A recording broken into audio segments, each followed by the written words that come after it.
Well, I think it's really important in terms of Brexit that the Conservative Party, the Conservative leadership and ministers listen to both sides of the debate. I think that sometimes there has been, in the course of the last 12 months, a sense that the voices of the 52% who voted to leave are being listened to more than the 48% who did not vote to leave. Now, of course, we've had a decision. The government rightly wants to respect that democratic result. We are going to leave the European Union. But I think there are many people, and I met many on the doorsteps, who understand that, but also want to know that the government is going to govern in the national interest of everybody. And in areas, whether it's the M4 corridor, whether it's in the Midlands, where my constituency is, or elsewhere, what really matters to people is their own personal and family's economic security. And I think it's absolutely right that the government, and I hope that ministers will carry on reiterating this, that it is jobs in the economy that are uppermost in their minds when they are negotiating Brexit. But would it be fair to say, given that you are a prominent Remainer, that scrutiny of Brexit will be a priority for the Treasury Select Committee under you?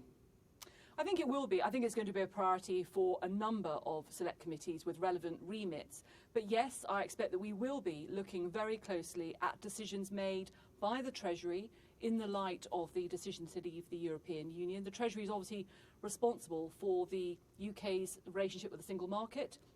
So that will be a key part of it, as will, of course, this discussion around transitional arrangements, something that the CBI and other business bodies have been putting forward.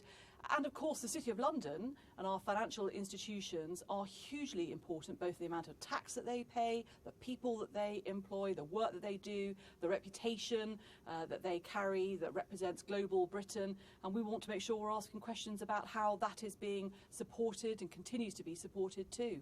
So who are you looking forward to most having in front of you as a witness on the committee? Well, the Chancellor was talking this morning about being grilled or being roasted, or perhaps in the spirit of summer being barbecued by me and the committee. Of course, it's always interesting to question the ministers, but I suppose some of the other bodies, the Governor of the Bank of England, some leading city lights. But I'm hoping if we're going to broaden the remit, there'll be others who perhaps haven't had a chance to put their evidence before the Treasury Select Committee before.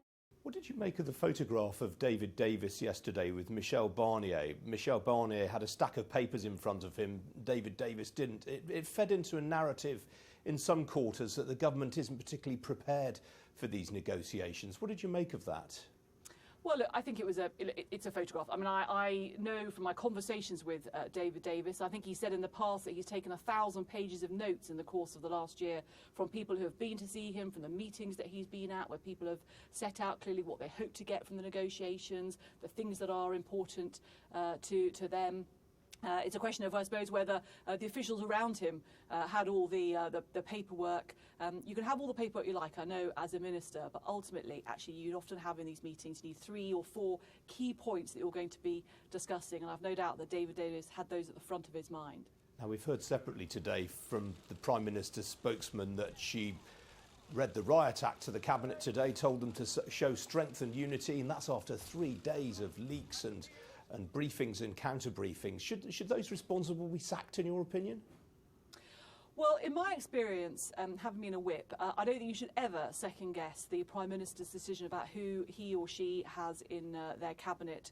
But what I would say is this, and I say this as a long-term party member as well as being a member of Parliament, which is that anonymous briefings never serve anybody other than members of the press. You know, it's really unhelpful to people, particularly to our party membership, who have worked so hard to get so many of us elected and support candidates in the course of the election campaign earlier on this year.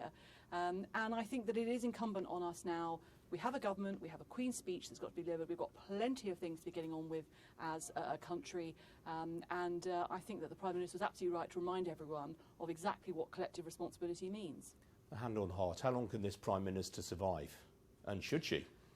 Well, look, I think that's, again, the Prime Minister has said that she's there to serve for as long as the party want her to be there. And I detect no appetite at all in the parliamentary party or in the party in the country for a leadership election. Now, I'm on record as having said that potentially the Prime Minister might when the main Brexit negotiations have run their course, that might be an opportune moment for the party to think about whether, in fact, we are at that stage of wanting to think about the next leader. And I say that because I think it is accepted that the Prime Minister is not the person to lead us into a future general election, and therefore the party will want time to reflect on who the right person to do that is.